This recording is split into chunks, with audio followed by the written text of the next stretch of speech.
Rruga pranë spitalit rajonal në Elbasan mbetet ende e pasistemuar dhe me gropa të shumta pas ndërhyrjeve në rrjetin e ujësjelljes kanalizimeve, duke u kthyer në shqetësim serioz për drejtuesit e automjeteve dhe banorët. Lekët i kanë marrë, shive si e kanë bë. Shive këtu.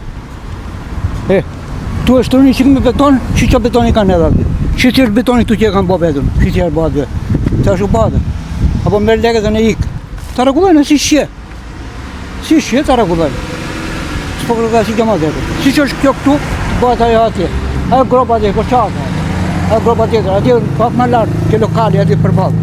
Gjithë gropa, gjithë veni. Një tjetër problem që ngreh ky qytetar lidhet edhe me mungesën e pastrimit të mbetjeve. Shive këtu, pastrohet ndonjëherë këtu. Taksat i marrin ato pastrim, gjelbrim çadër një bën. Ku i çojnë taksat? Pa pastroj vetën. Rrin ato me javë aty.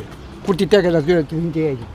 Ndërkohë kjo është gjendja në rrugën Mustafa Bodini për të cilët banorët shprehen se kanë mbi 30 vite që presin të vihet dorë. Ata refuzojnë të prononcohen për kamera duke theksuar se kanë humbur shpresat se diçka do të ndryshojë.